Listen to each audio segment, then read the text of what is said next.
Goosebumps is rated Y7 because it may be too spooky for kids under 7. Alright, Goosebumps fans. Paparina did another one, and I am here just to talk about the differences between the book and the episode. Let me tell you, this is one of the ones that was hard to do because, well, usually you're able to go on YouTube and do, and there we go, there's the episode. Not to be a jerk, but the dumbass idiot. Not to be a jerk, but a dumbass idiot. He uploaded it 2 years ago, but yet didn't check his work.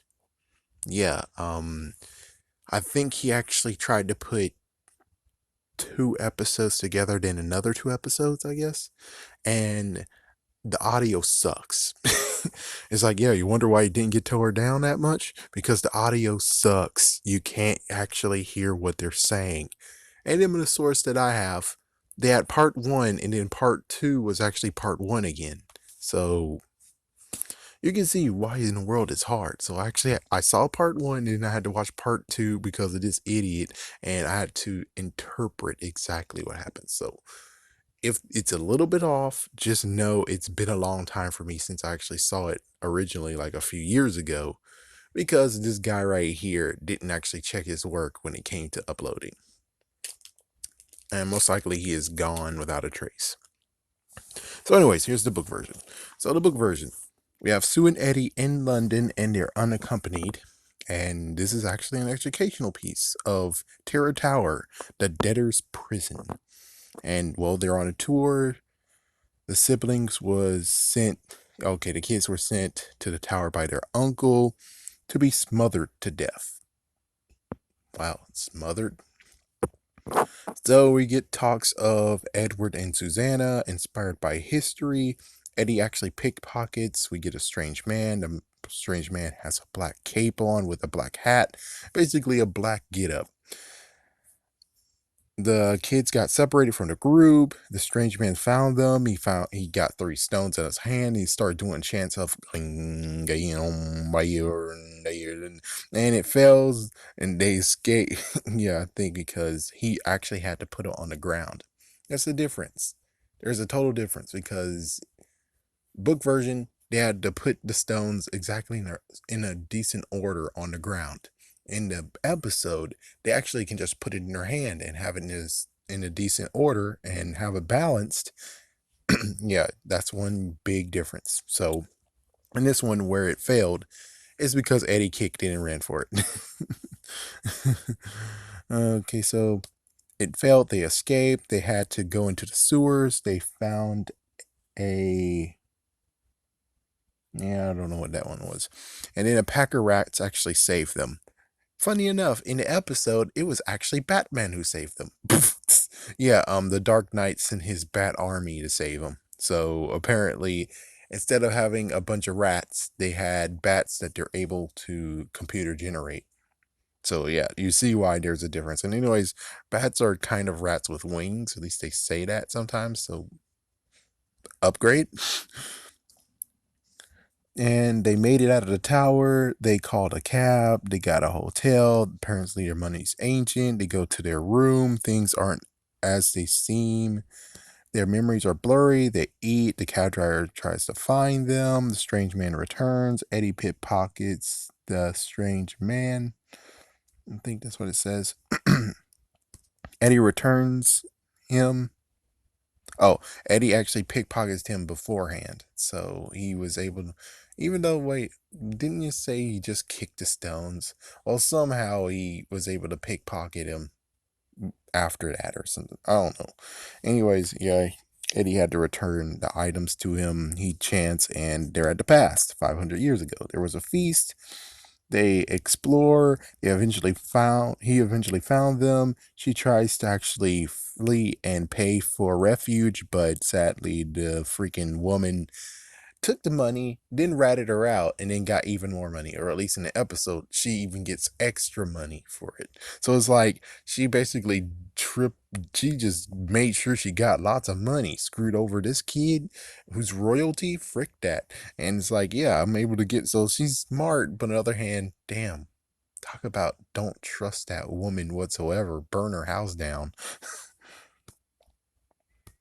So yeah, now they're at the tower at the top, and we get more Grid, who is purple in a purple outfit, and he tells them all the truth that he sent to them future. He gave them the memories. He kept them safe.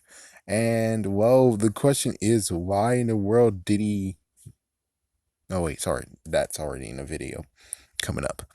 So he restores their memory. Morgred actually refuses to do the magic again because, well, I don't know reasons. And, well, what happened? Oh, yeah. Also, Morgred has the part of where he's like, well, they need me here. I can't go with you. They need me here. And I can't do the magic anymore because if I do, I'll get screwed over, even though technically I should be already screwed over considering Lord High Executioner took 3 stones and went after you. So Eddie actually chants, and because, well, Marloon said, okay, well, how to do the thing is you have to chant and put the stones in the exact order, and Eddie did it, sent everyone back, and the end.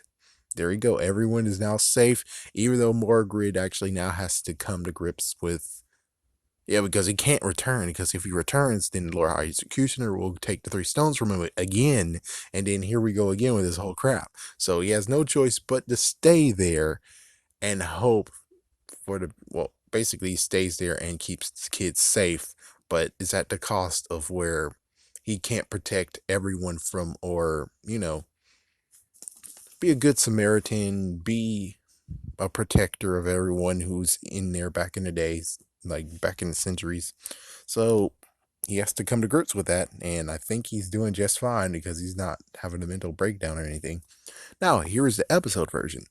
The episode version was very coveted, and I think he even got an award somehow. This one is highly noted. I mean, the book highly is noted too, except for the third part. Paparina has a point. So, what did the episode did? They actually perfected what the book failed to do, or the book actually did too much of.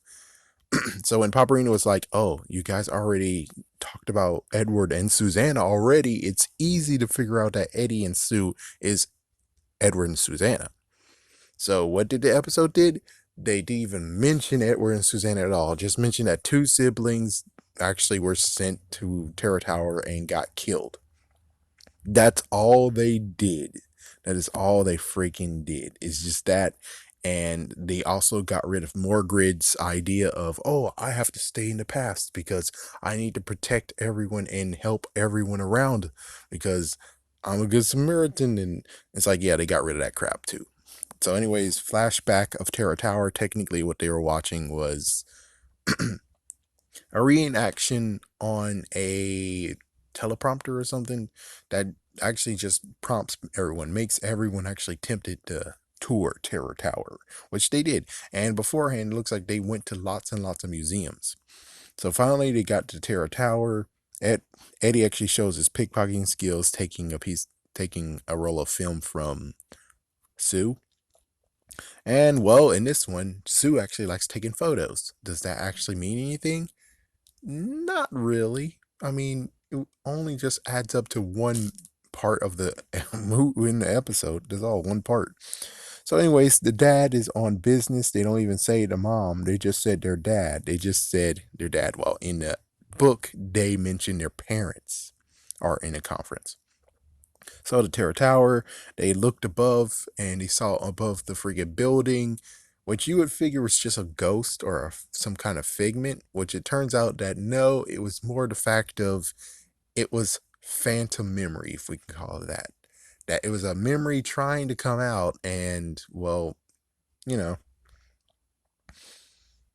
So Eddie hesitates, some goes, they catch up with a tour. The tour guy actually said the 1400s. So six yeah, 6 years, 600 years ago. Actually, no, it's 500 years ago. Okay, never mind.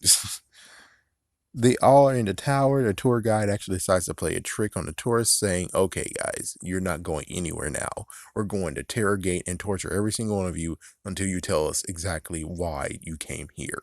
And it's like, what the freak? And yeah, he was just playing a joke. Let it go to the torture chamber. Eddie is getting a feeling, just the fact that he knows it's a bad place to be, or just the fact that he remembers the past.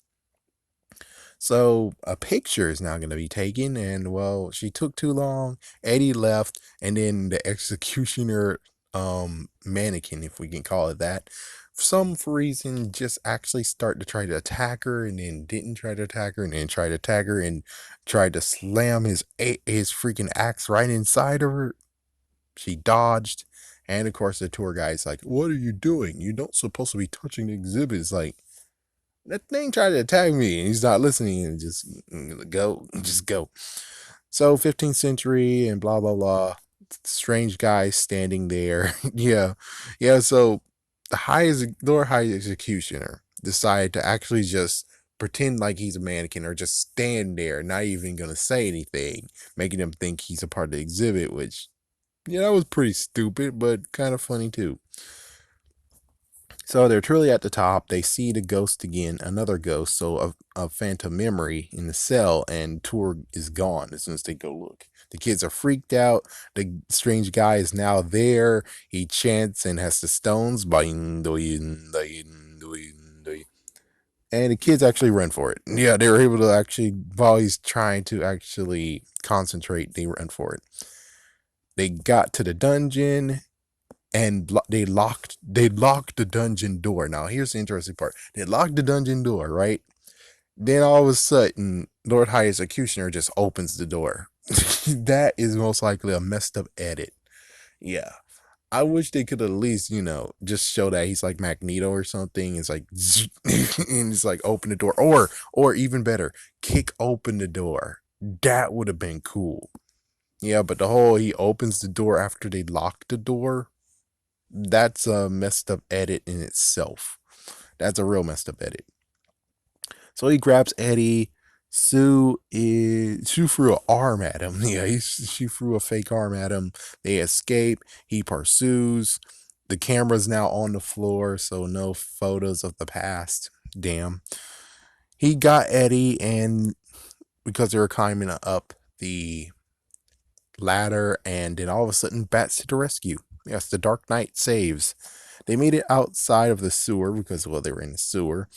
And it turns out that the night guard is there, even though it's still like it's sunset. So the night guard's like, "Oh, what you doing here?" And they're like, "Oh, someone was trying to chase us." It's like, no, the only person that was here on this freaking premises is me. So I'm gonna call the cops right now.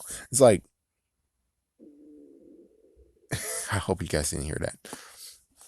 It's like, how in the world can you not actually understand what they're saying and not check it out? I mean, it's kind of messed up where you're like, "Oh, I'm going to call the cops on you." And then it's like, well, they're telling the truth, and someone is stealing some good crap from your freaking place you're supposed to be protecting. And most likely you won't find out until like the next day, of where someone actually goes in and be like, "Oh my gosh, someone stole something." And pretty sure you'll get fired at that point. I'm just saying, it's not the freaking boy who cries wolf story or girl who cries monster. It's more the fact of, you need to do your damn job, okay? Because if they said there's someone actually in there, pretty sure you should be. If he tries to do it, Lord High Executioner most likely going to pimp slap him to the floor. I'm just saying, it most likely will happen. So they tried to pay the cab. So the cab driver shows up out of nowhere. They go to the cab driver. They go to the hotel, try to pay him, and failed because, well, ancient money. He gives them 5 minutes. He says he gives them 5 minutes, and he's coming in there. So they have 5 minutes to actually get stuff. So the kids' memories are failing them because, well, they don't remember. They know the room number, but apparently it's vacant. They apparently is getting told that there's no conference, and they don't remember the last name. So it's beginning to be messed up. So that was part one. And part two, so the lady, who actually is very, very rich or whatever, yeah, she actually has a decent amount of clothes, like very, very formal. She actually cuts in the kids, and the kids had no choice but to go. And then also, oh crap, there's a cab driver, so they actually ducked into the restaurant and tried to get a bite to eat. But of course, Eddie has to get some proper clothes, meaning that he needs to get dressed up with a coat. So they're having a panic, trying to actually remember things. At this point, I told you, this is part two. I kind of don't really remember part two too well. And of course, with the guy with no freaking audio to the video, I have to figure it out myself. So If it is a little bit far off, my apologies. The guy over there is an idiot. So they're trying to remember things, flashbacks of the past. They actually see the lady over there, and she looks like she was actually some peasant eating something, and then she reverted back to her normal state. The cab driver actually is coming, and he actually spots them. Meanwhile, in the book, of course, this happened, but they were able to give the cab driver a slip, along with the fact that they were able to actually get a good meal out of this. Yeah, so they actually Dutched on the check, dine and dashed. So he spots them, they run. A lady got screwed over because, well, something spilled over on her, so she has to get cleaned up because something spilled on her blouse. No, not that way, though. It's like, yeah, not that way. If you guys are like, ooh, la la. Like, nope, it wasn't that way. So they hid in the back area, where usually lots of waiters and stuff and dishwashers. So the strange guy finds him again. Eddie actually took his stones, apparently. Yeah, which in this case, he had them in his hands and he was chanting. Meanwhile, when it came to the book, like I said, he did it on the floor. So he actually now chants and they get sent back in time with some light and stuff. And now they're back in the past with their normal clothes on. They don't actually have their ancient clothes on because that'll happen later, but they have normal clothes, still the clothes that they had for present day. Some kids actually distance themselves from Sue, like as if she has a curse or something. Eddie is missing, well, most likely because the Lord High Executioner had held on to Eddie. So that means that, yeah, Eddie has just been incarcerated, and all he has to do is catch Sue. So people actually leave her presence and actually goes into freaking their house. Other people actually just all of a sudden, all of them just surround and points at her because, well, they're just ratting her out. They're basically saying, "Hey, Lord High Executioner, she's here, she's here, she's here." So this time, the Lord High Executioner, he shows up and he's on a horse. Holy frick. So Sue runs and she bribes a woman. And of course, like you heard in the book, she actually got captured because, well, the woman sucks. And the woman, in this one, we definitely saw that the woman actually got paid. So she got paid by Sue and then she got paid by the Lord High Executioner. So she's making sure she get that money.